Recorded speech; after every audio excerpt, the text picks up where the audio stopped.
Hello all, ఎట్లున్నారు అందరూ? నేనైతే చాలా బాగున్నానండి. So welcome to V square family. ఈరోజు మన రెసిపీ వచ్చేసి మష్రూమ్ ఇంకా స్పినాచ్తో ఆమ్లెట్ వేసుకోవడం చూపిస్తాను.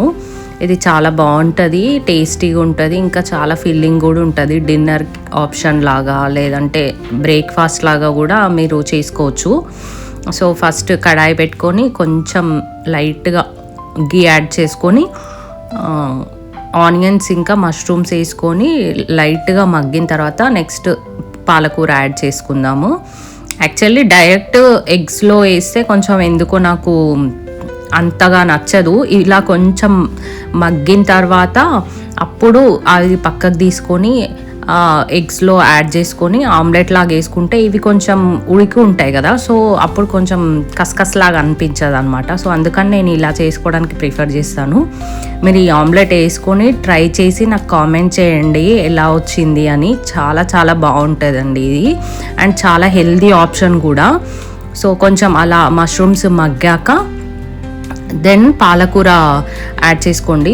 మాకు ఇక్కడ ఇట్లా బేబీ స్పినాచ్ లాగా చిన్న చిన్న లీవ్స్తో దొరుకుతాయి. సో నేను అందుకని కట్ చేయకుండా అట్లనే డైరెక్ట్ వేసేస్తున్నాను, ఎట్లైనా మగ్గిపోతుంది అని చెప్పి.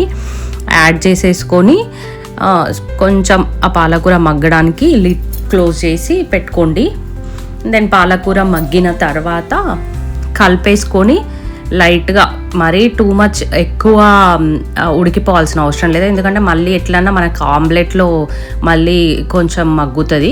సో అందుకని అట్లా కలిపేసుకొని ఇంకా దాన్ని ఆ ప్యాన్లో నుండి సపరేట్ చేసేసి ఒక బౌల్లోకి తీసి పెట్టుకోండి.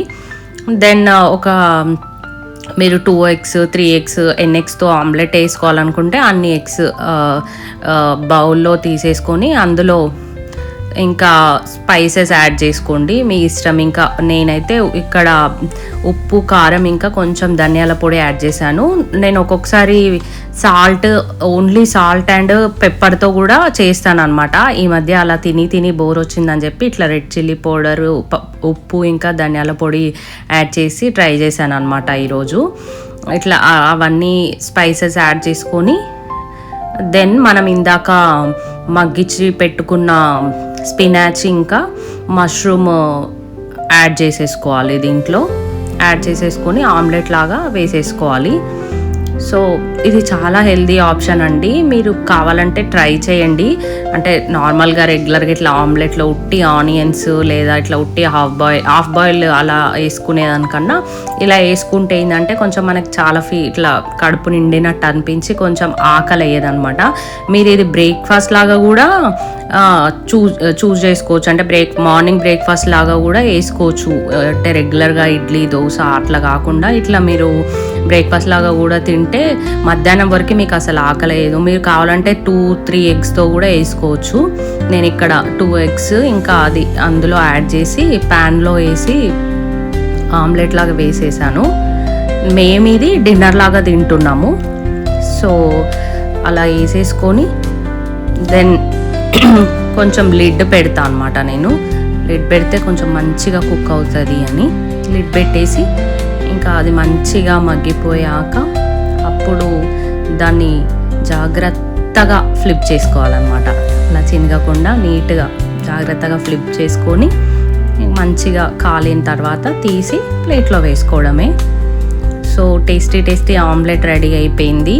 సో దెన్ నెక్స్ట్ మేము ఆమ్లెట్కి సైడ్కి కొన్ని వెజ్జీస్, ఎక్స్ట్రా ఫైబర్ కోసం కొన్ని వెజ్జీస్ తీసుకున్నాను. అవి all mix nuts plus broccoli అండి. సో అవి కొంచెం లైట్గా గీ వేసుకొని అవి ప్యాన్లో లైట్గా సాటేలాగా చేసుకుంటాను అనమాట. కొంచెం లైట్గా మగ్గిపిచ్చి దెన్ అలా మగ్గాక లిడ్ తీసేసి కొంచెం పెప్పర్ ఇంకా కొంచెం లైట్గా సాల్ట్ యాడ్ చేస్తాను. ఆ రెండు యాడ్ చేసి ఇంకా తినేస్తామన్నమాట. ఇదే మా డిన్నర్.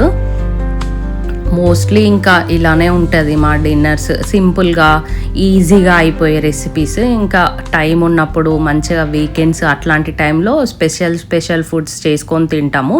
వీక్ డేస్ ఇట్లా మోస్ట్లీ టైం లేనప్పుడు, ఇంకా వర్క్ ఉన్నప్పుడు మోస్ట్లీ ఇట్లా సింపుల్ రెసిపీస్, ఈజీగా తొందరగా అయిపోయే రెసిపీస్ చేసుకొని తింటూ ఉంటాం అనమాట. సో మీరు నా ఛానల్ని ఫాలో అవ్వండి, ఇట్లాంటి రెసిపీస్ చాలా పోస్ట్ చేస్తూ